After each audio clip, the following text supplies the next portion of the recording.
दोस्तों, आज प्रश्नावली 7.3 के प्रश्नों को हल करेंगे। चलिए पहला प्रश्न देखते हैं। फर्स्ट क्वेश्चन दिया है, क्या एक ऐसा त्रिभुज बनाना संभव है जिसकी भुजाएं 9 सेंटीमीटर, 7 सेंटीमीटर तथा 17 सेंटीमीटर है? अपने उत्तर का कारण दीजिए। देखिए, 3 भुजाएं दी हुई हैं। हम जानते हैं कि त्रिभुज की किन्हीं 2 भुजाओं का योग तीसरी भुजा से बड़ी होती है। ठीक, मतलब मान लीजिए कि उदाहरण देके समझा रहा हूँ। मान लीजिए कि अगर कोई भुजा ए है, कोई भुजा बी है, तो ये हमेशा बड़ी होगी कौन सी भुजा से? सी से। ठीक, इसी प्रकार यहाँ दिया हुआ है 9 और कॉमा 9 सेंटीमीटर और 7 सेंटीमीटर और 17 सेंटीमीटर। चलिए इन्हीं दोनों को ले लेते हैं। 9 + 7 बड़े होने चाहिए किससे? 17 सेंटीमीटर से। लेकिन 16 जो कि नहीं बड़ा है 17 से, इसलिए क्या हो सकता है? इसमें त्रिभुज बनाना संभव नहीं है। अब रीजन भी देंगे, लिखेंगे त्रिभुज बनाना संभव नहीं है।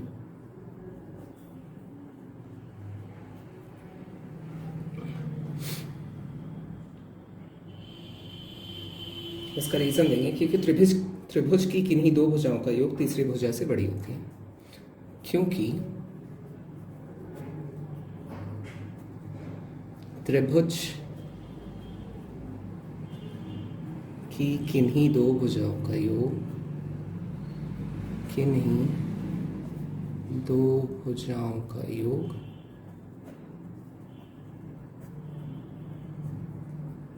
तीसरी भुजा से बड़ी होती है।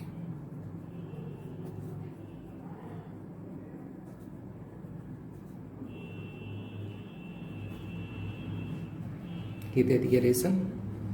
अब चलते हैं अगले क्वेश्चन की तरफ। चलिए प्रश्न संख्या 2 देखते हैं। दिया है कि त्रिभुज एबीसी में यदि कोण ए बराबर 40 तथा कोण बी बराबर 60 डिग्री हो, तब त्रिभुज एबीसी की लंबी भुजा ज्ञात कीजिए। तो देखिए दिया है, लिखेंगे पहले कि दिया क्या दिया है। त्रिभुज ए बी सी में कोण ए बराबर 40 डिग्री, कोण बी बराबर 60 डिग्री। ठीक, अब हम जानते हैं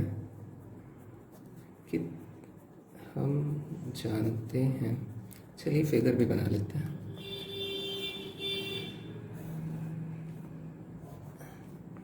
ए बी एंड सी, कोण ए 40 दिया और कोण बी 60 दिया। कोण सी ज्ञात करना है। हम जानते हैं कि त्रिभुज के तीनों अंतः कोणों का योग, अंतः कोणों का योग 180 अंश होता है। ठीक, कोण ए प्लस कोण बी प्लस कोण सी बराबर 180। तो यहाँ पर ए बराबर 40 और कोण बी बराबर 60 प्लस कोण सी नहीं बताया, तो 180। 40 और 60 जुड़ के 100 हो जाएगा और 100 को इधर ले जाएंगे, तो 180 - 100 बराबर 80। अब देखिए, इसमें पूछा है कि सबसे बड़ी भुजा कौन सी है। तो सबसे बड़ा जो कोण होता है उसके सामने की भुजा सबसे बड़ी होती है। तो इसके सामने की भुजा कौन सी है? A B. अतः ए बी भुजा सबसे बड़ी होगी।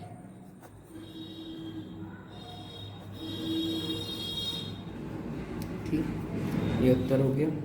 चलिए तीसरा क्वेश्चन देखते हैं।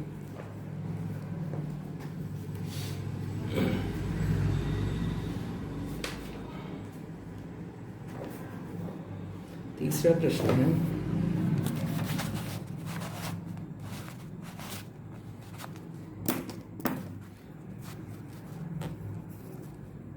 तीसरा प्रश्न है, दी गई आकृति में एबीसी एक त्रिभुज है जिसकी भुजाएं बीसी तथा डीए क्रमशः बिंदु डी तथा ई तक बढ़ाई गई हैं, तब AC is greater then BC.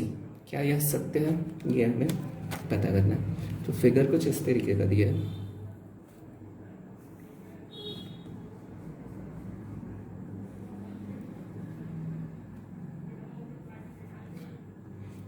ये ए है, ये बी है, ये सी और डी ई। यहाँ पर कोण बन रहा है 100 डिग्री का और यहाँ पर बन रहा है 140 का। ठीक, चलिए इसे हल करते हैं। हल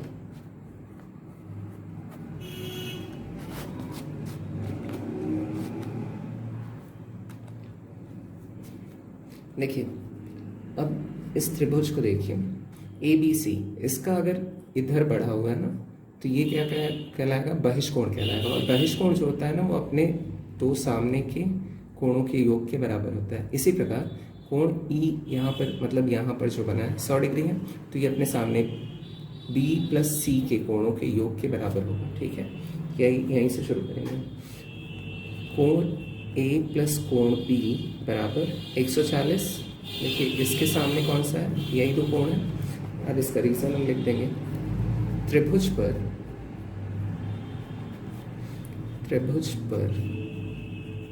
बनने वाला बहिष्कोण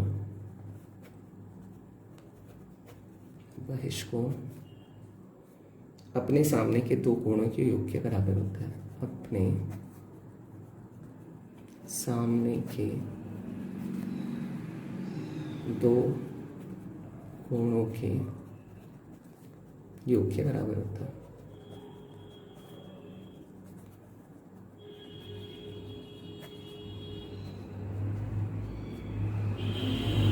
ठीक, अब इसे मान लेते हैं समीकरण नंबर 1। इसी प्रकार हम लिख सकते हैं कि कोण B प्लस कोण C बराबर 100 डिग्री। बिल्कुल लिख सकते हैं। ये मान लेते हैं समीकरण नंबर 2। ठीक, अब हम जानते हैं कि त्रिभुज के अंतः कोणों का योग कितना होता है। हम जानते हैं कि कोण A प्लस कोण B प्लस कोण C बराबर 180 डिग्री। इसे मान लेते हैं समीकरण नंबर 3। अब देखिए समीकरण 1 में कोण A प्लस कोण B बराबर 140 दिया है, तो यहीं रख लेंगे हम। तो 140 प्लस कोण C बराबर 180। तो कोण C बराबर कितना हो जाएगा? 180 माइनस 140 बराबर 40 डिग्री। और अब समीकरण 2 में C का मान रख के देख लेते हैं। समीकरण 2 में देखिए कोण B प्लस कोण C दिया। समीकरण 2 में C का मान रखने पर, समीकरण 2 में कोण C का मान रखने पर हमें तीनों मतलब कोण A, कोण B और कोण C तीनों का मान ज्ञात करेंगे, तभी तो पता चलेगा ना AC और BC मतलब भुजाओं कौन सी भुजा बड़ी है का मान समीकरण 2 में रखने, सॉरी समीकरण 2 में C का मान रखने पर, बस इतना ही लिखना है। रखने पर कोण B प्लस 40 बराबर 100। तो कोण B बराबर कितना हो जाएगा? 100 माइनस 40 बराबर 60। ठीक, अब देखिए फिर समीकरण 1 में B का अगर मान रखते तो A का भी मान हमें पता चल जाएगा, क्योंकि A plus B is equal to 140 दिया है। अब समीकरण कोण B का मान, यह समीकरण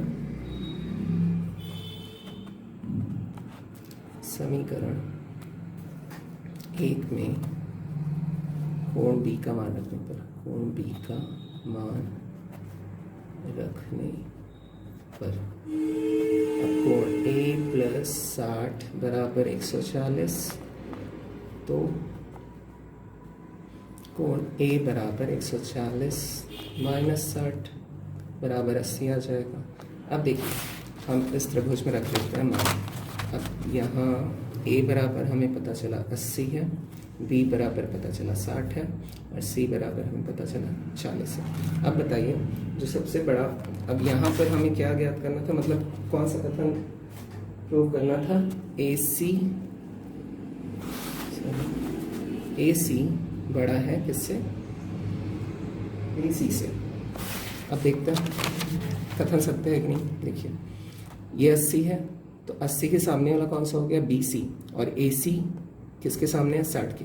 तो बताइए BC बड़ा है AC से ना, तो ये कथन क्या हो जाएगा, गलत, क्योंकि BC बड़ा है AC से और दिया क्या है, AC बड़ा है BC से।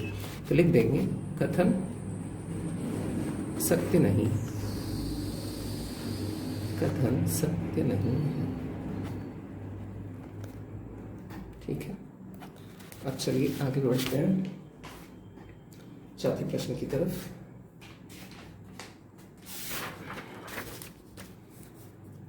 चौथा प्रश्न दिया है, चौथा प्रश्न दिया है क्या भुजाओं की लंबाइयां 8 सेंटीमीटर, 7 सेंटीमीटर और 4 सेंटीमीटर लिखिए किसी त्रिभुज की रचना की जा सकती है। अपने उत्तर के लिए कारण लिख लीजिए। अब देखिए 8 सेंटीमीटर, 7 सेंटीमीटर और 4 सेंटीमीटर त्रिभुज की भुजाएं,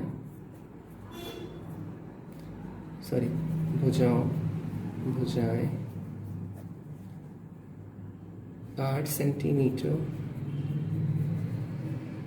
7 सेंटीमीटर और 4 सेंटीमीटर। अब देखिए हमें पता है कि जो अगर त्रिभुज बनाना हो तो किन्हीं दो भुजाओं का योग तीसरे भुजा से हमेशा बड़ी होनी चाहिए। तो हम कंपेयर कर लेते हैं। 8 + 7 इज ग्रेटर देन 4, हाँ होगा 15, 4 से बड़ा। अब चलिए एक बार भी ले लेते हैं, 8 + 4 इज ग्रेटर देन 7, और एक क्या कंडीशन हो सकता है, 4 + 7 इज ग्रेटर देन 8। तीन ही बनेंगे ना, संभावना है, तो तीनों बन रहे हैं तो क्या होगा, त्रिभुज बनाना संभव है, त्रिभुज बनाना संभव है। इसका रीजन क्या देंगे हम, अगर त्रिभुज के दो भुजाओं की लंबाई का योग तीसरी भुजा से बड़ी हो तो त्रिभुज बनाना संभव है। ये लिख लीजिए, ठीक है। अब चलिए बढ़ते हैं प्रश्न 5वें की तरफ। प्रश्न 5 दिया है, त्रिभुज ABC में कोण A बराबर 50 तथा कोण P बराबर 30 डिग्री, तब त्रिभुज की कौन सी भुजा लंबी होगी तथा कौन सी भुजा छोटी होगी। ये तो बहुत ही सरल प्रश्न है। चलिए त्रिभुज बना लेते हैं। ABC नाम दे दिया इसे, ये 50 डिग्री दिया हुआ है और ये 30, C हमें नहीं पता, हम जानते हैं, यही शुरुआत करते हैं। हम जानते हैं, हल लिख लीजिएगा, हम जानते हैं कि त्रिभुज के तीनों कोणों का योग 180 अंश होता है। तो कोण A + कोण B + कोण C बराबर 180 होना चाहिए। तो कोण A बराबर 50 दिया है, कोण B बराबर 30 दिया है, कोण C हमें नहीं पता, तो 180, तो ये 80 हो जाएगा और इधर जाएगा तो बढ़ जाएगा। कोण C बराबर 180 - 80 बराबर 100। अब देखिए यहाँ कोण C का मान रख लेते हैं, 100 हो गया। अब हमें बताना है सबसे बड़ी भुजा कौन सी होगी। देखिए सबसे बड़ा कोण के सामने सबसे बड़ी भुजा होगी, तो कोण C बड़ा है तो कोण AB, मतलब भुजा AB सबसे बड़ी, और सबसे छोटी भी बतानी है, सबसे बड़ी, तथा सबसे छोटा कोण देखते हैं कौन सा है, 30 है, तो 30 के सामने भुजा कौन सी है, AC, तथा AC भुजा सबसे छोटी होगी, AC भुजा सबसे छोटी होगी। ये हो गया उत्तर। अब बढ़ते हैं अगले क्वेश्चन की तरफ। प्रश्न संख्या 6। देखिए प्रश्न संख्या, चलिए प्रश्न संख्या 6 देखते हैं। देखिए प्रश्न संख्या 6 ध्यान से देखिएगा, क्योंकि ना इसका हल आपको कहीं नहीं मिलेगा, तो ध्यान से देखिएगा और समझिएगा। ठीक, प्रश्न ये है, दी गई आकृति में A B is greater than A C, तब भुजाओं ए बी तथा ए डी के मध्य क्या संबंध है? ए बी तथा ए डी के मध्य संबंध बताना है हमें। तो फिगर कुछ इस तरीके का दिया है, फिगर बना लेते हैं पहले। ये ऐसा दिया है,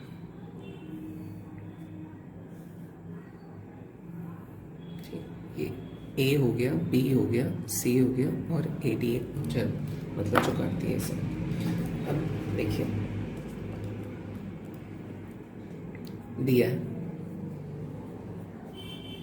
है त्रिभुज ए बी सी में A B is greater than A C, ये दिया है। ठीक, अब बताइए अगर ए बी भुजा बड़ी है, त्रिभुज ए बी सी की बात कर रहा हूँ इसकी, अगर ए बी भुजा बड़ी है तो इसके सामने का कोण कौन सा होगा? ये होगा, कोण बड़ा हो जाएगा, मतलब यहाँ हम कोण सी लिख सकते हैं, लिख दिया। अब देखिए ए सी छोटा है, तो इसके सामने की भुजा कौन, इसके सामने का कोण कौन सा है? ये कोण बी, तो हम लिख सकते हैं इसे कोण बी।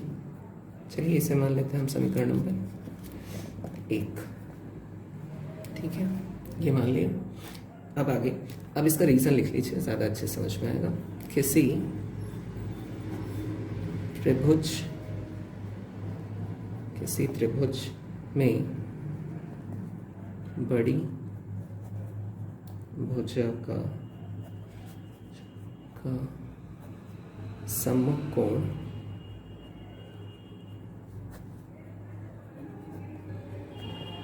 बड़ा होता है। ठीक है, अब देखिए, अब फिर त्रिभुज ए डी बी, देखिए कोण ए डी बी, ठीक, ये कोण जो है वो त्रिभुज ए सी डी, इस त्रिभुज का बहिष्कोण कहलाएगा, है ना, क्योंकि ये बाहर की तरफ बन रहा है। तो इसका जो योग है ये इस कोण और इस कोण के योग के बराबर है। अगर मैं इस कोण और इस कोण को कंपेयर करूं तो ये कोण हमेशा बड़ा होगा ना, क्यों? क्योंकि इन दोनों कोण के योगों के बराबर है। तो अगर सिर्फ सिंगल लेके इससे कंपेयर करूं तो ये कोण बड़ा होगा। तो देखिए वही कर रहा हूं मैं, कोण ए डी बी त्रिभुज ए सी डी का बहिष्कोण है, बिल्कुल है, बहिष्कोण है। ठीक है, अतः मैं लिख सकता हूँ इसे, अभी समझाया जो कि कोण ए डी बी बड़ा होगा कोण सी से, बिल्कुल होगा, है ना। इसे मान लेते हैं समीकरण नंबर 2। अब इसका रीजन लिख लीजिए तो और सही है। किसी त्रिभुज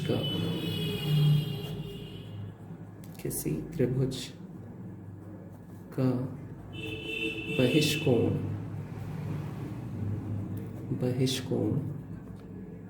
अंतःकोण से बड़ा होता है, अंतःकोण